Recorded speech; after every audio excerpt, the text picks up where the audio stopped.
Solace Berry, and right now joined on the set by author, speaker, advocate, Karlos Dillard. How are you? I'm fantastic, Mari. How are you? I'm good. I'm good. I can tell by that big smile. You're like, welcome. You know what I'm saying? I'm thrilled. I'm thrilled to be here. I've been a huge fan of yours since before the protest, and I'm really proud of everything you've been doing for our community. And I'm just thrilled to be here. So thank you. Well, man, we're thrilled to have you. And really also thrilled to be talking about something that's very important, and especially for our community. You know, people might not know, but like Black kids make up a disproportional amount of children who are in foster care in our state. And, you know, unfortunately, Black kids also make up all these leading indicators across the foster care system. And so I'm glad that you're here, and we're going to talk about some things. But first of all, tell everybody about yourself. Yeah, so my name is Karlos Dillard. I was born in Detroit, Michigan. I live here in Seattle. I've been here for the last 6 years. I'm a lived experience foster care advisor. So that just means that I advise people who want to be foster parents, who want to be adoptive parents, especially if they're thinking about doing that transracially. And then I also wrote a book, so that makes me a published author. Yeah, got an author of it. That's what I'm talking. Me, you know, I don't think people realize that it's like that leap. There's so many people who are like, man, I can write a book, write a book. Boom. It's the leap. It's really just, like you said, everyone wants to write a book, but then it's really just the determination just to write it and get it done. Then also, I mean, I'll be honest with you. You guys were talking about the accessibility of things to Black people. It's not real accessible to have publishers reach out to you and want to pay you a forward or want to promote your book up front with you. I had to do everything out of pocket, just like most Black people do. We do it from the bottom and work our way up. So, well, in that case, listen, we're gonna do some work for you today. First of all, let me get this on this camera right here. This is the book. It's called Ward of the State, and I'll let you tell everybody about it. Yeah, so Ward of the State, a memoir of foster care, is my experience in foster care. I grew up in Michigan. I was in 37 different foster homes. Like you guys were saying earlier, like kids are just bounced around. And this book goes through each chapter of my experience in foster care. One thing that I always talk about when I'm doing speeches or talks on foster care is that it's not a monolith. So when you read this book, this is my lived experience. Someone else is going to have a lived experience in foster care that's completely different. So the best way for us as a community to educate ourselves on foster care is to get stories of many lived experience of many former foster youth as possible. That way we can have a better idea of what the system really looks like from the people who went through it. All right. So what are some of the challenges, maybe even pre-COVID, but especially like during COVID and everything else? What are some of the challenges that are facing foster kids and also foster parents?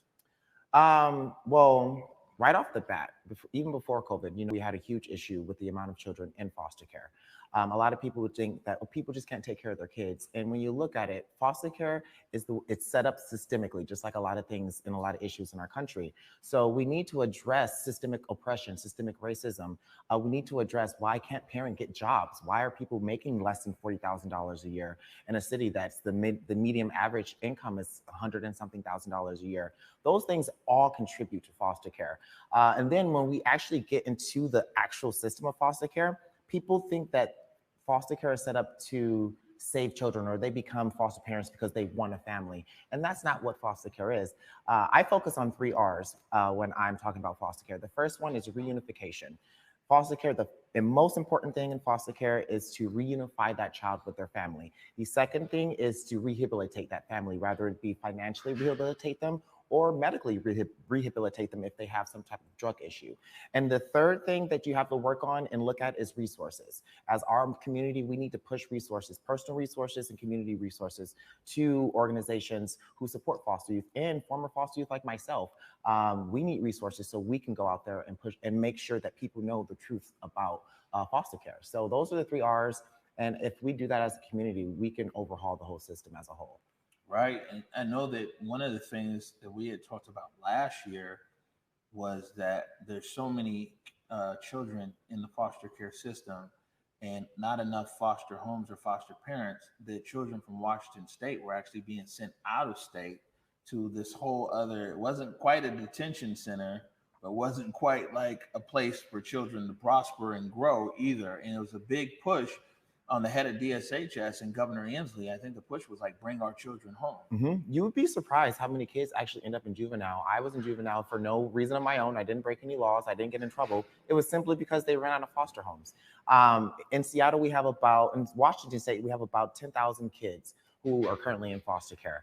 That's a lot of kids. Do we have 10,000 foster homes that are going to house each of those kids? Those are the numbers that you really have to look at. And we don't want our kids going to juvenile or going into these temporary placement places, which may not be a positive influence on their life, especially with people who are already going to struggle with a lot of problems just from being in the system. Yeah. Wow. Yeah. It's something that's really kind of overlooked, For sure.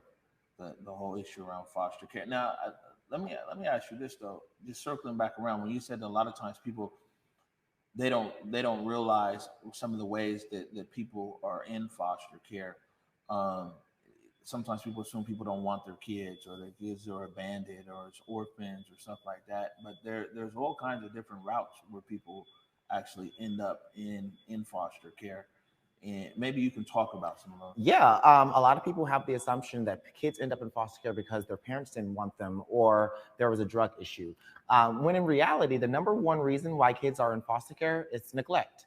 And neglect can be literal neglect, or it could be something as small as poverty. And when you have a poverty issue, if a person's poor, if a mom can't take care of their kid, or can't make sure that their kid has adequate childcare, and then they leave them at home by themselves or with someone who's not so safe.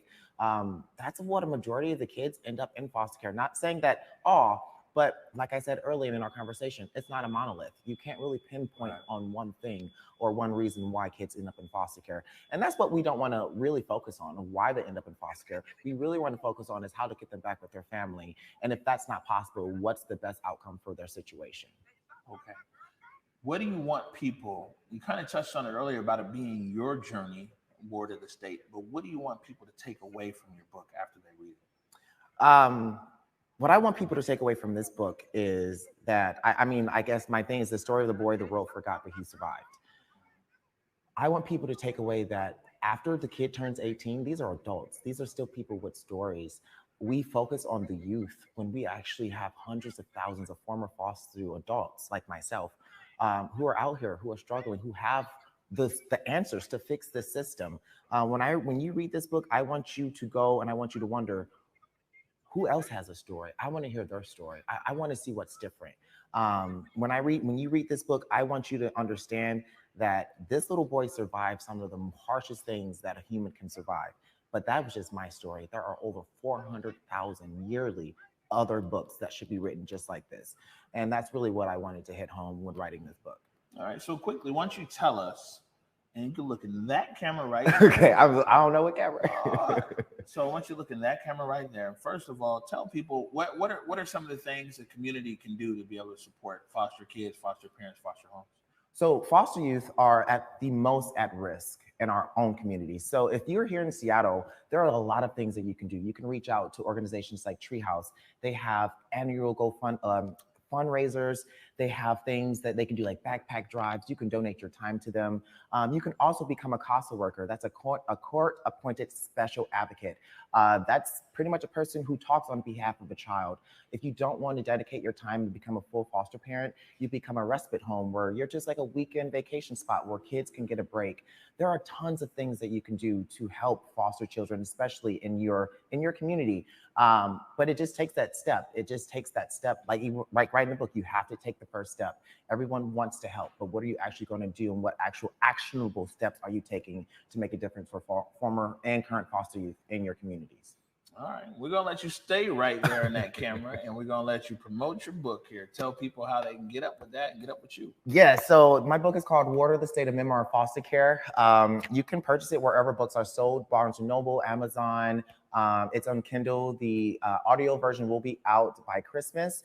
You can also grab a copy of it on my website at karlosdillard.com. If you buy it there, I've signed it for you. I leave you a little note. You get some extras. But yeah, it's everywhere where you can possibly get a book. I also want to do a little self-promotion. I just started a podcast where I interview other former foster youth called Wards of the State. and they get to tell their lived experience. So I think that that was another way for me to kind of give my platform to other youth, so there's more stories so people can hear and not just my story. All right, good stuff. Yeah. Karlos Dillard, author, advocate, speaker, and thank you so much for taking the time. Thank you. Oh, I appreciate it. We're gonna stay up on this topic. You gonna come back and join us again? Of course. As long as there's foster kids in the system, I'm going to be speaking on it. All right, good stuff.